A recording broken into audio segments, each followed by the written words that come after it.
चिड़िया का खजाना। अब उन्हें जापान में एक बुढ़ा और एक बुढ़िया रहते थे। उनके घर एक चिड़ा रोज आता और दाना चुनकर उड़ जाता।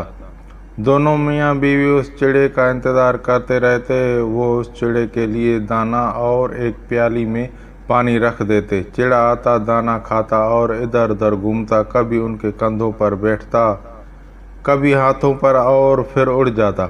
एक दिन बुढ़िया अपने शयन में चिड़े का इंतजार कर रही थी कि उसकी बदमिजाज पड़ोसन आई और कहने लगी, क्या अपने चिड़े का इंतजार कर रही हो? अब वो मुआ तुम्हारे यहाँ कभी नहीं आएगा। अरे हाँ, कमबख्त ने नाक में दम कर रखा था। आज मेरे चावल उड़ा गया, कल मेरी दाल हजम कर गया। मैंने भी कल उसकी चोंच तोड़ कर रख दी।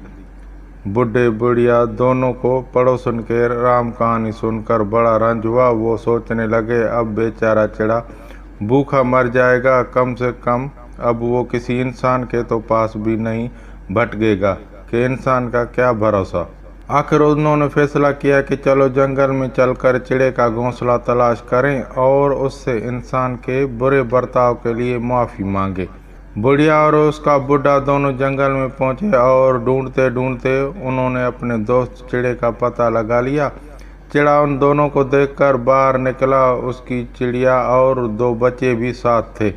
वो सब उन नेक इंसानों को देखकर बहुत खुश हुए और खूब चेचाए। चिड़ा बोला, आज मुझे कितनी खुशी हुई है कि मेरे मेज़बान आज खुद मेरे मेहमान हैं। जो अच्छा बर्ताव आप दोनों ने मेरे साथ करते रहे हैं और जिस मोहब्बत से आप मेरे साथ पेश आते रहे हैं, इसका शुक्रिया ये भला मैं क्यों अदा कर सकता हूँ। चिड़ियों ने फिर बहुत से फल फलाकर इकट्ठे कर दिए जो सब ने मिलकर खूब खाए। जब बहुत देर सी हुई गुजर गई तो बूढ़े और बुढ़िया ने चिड़े से घर जाने की इजाज़त मांगी।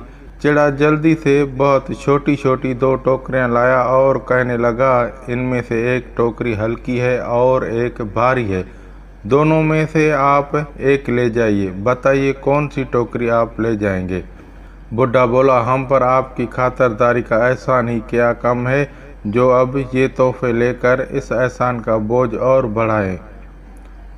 चिड़ा, नहीं, ये हरगिज़ नहीं हो सकता। इन दोनों में से एक टोकरी तो आपको लेनी ही होगी। बुढ़ा, अच्छा, अगर आपकी यही मर्जी है तो हमें हल्की वाली टोकरी दे दीजिए। गर्द चिड़े चिड़िया का शुक्रिया अदा करके और अपने घर आने की दावत देकर बुढ़ा बुढ़िया दोनों वो हल्की टोकरी लेकर हुए अपने घर पहुँचे।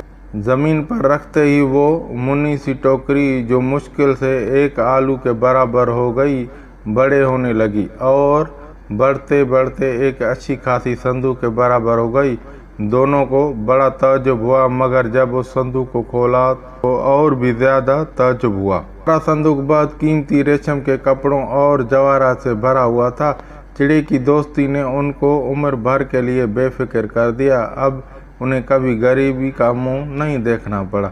अब सुनो, उन दोनों को खुशहाल देकर मिजाज पड़ोसन दौड़ती हुई आई और सारा हाल मालूम करके सीधा जंगल को रवाना हो गई। बुढ़े के बताए हुए पते के मुताबिक उसे जल्दी ही चिड़े का घोंसला मिल गया। पड़ोसन ने घोंसले पर दस्तक दी। चिड़ा बाहर निकला और उसको देखते ही नाक मुंह चढ़ाकर बोला, क्यों, क्या काम है?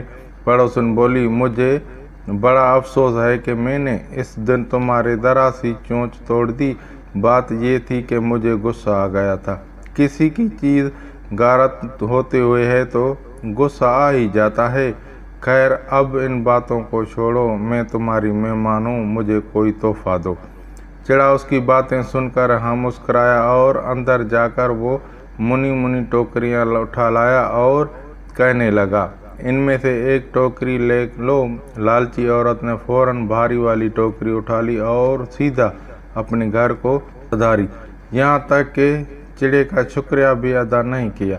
ये टोकरी बुढ़ी बुढ़िया वाली टोकरी से भी ज़्यादा अजीब थी। उनकी टोकरी तो घर पहुंचकर बड़ी होती थी, ये रास्ते में ही बढ़ने लगी और होते होते इतनी बड़ी और इतनी भारी हो गई कि इस औरत के संभालने न संभलती थी। मगर बुढ़िया बहुत खुश थी। वो समझ रही थी इसमें जवाहरात भरे हुए हैं और जवाहरात तो भारी होते ही हैं। गर्ज किसी न किसी तरह उसे घसीट कर घर ले ही आई। 2-4 मिनट दम लेने के बाद थकी मांदी हाथों से संदूक खोला। एकदम दो भक्त ने उसके अंदाज से कह लगाते हुए बाहर निकल पड़े और उस औरत को पकड़कर उस जजीरे में ले गए जहां ऐसे लोगों को सख्त सज़ा दी जाती है जो जानवरों को सताते हैं और इन पर जुल्म करते हैं। अगर मेरी वीडियो पसंद आई तो नीचे कमेंट ज़रूर करना और चैनल को सब्सक्राइब ज़रूर करना ताकि आइंदा जो भी ऐसी वीडियो मैं अपलोड करूं उसका नोटिफिकेशन आपको मिल जाए। अस्सलाम वालेकुम।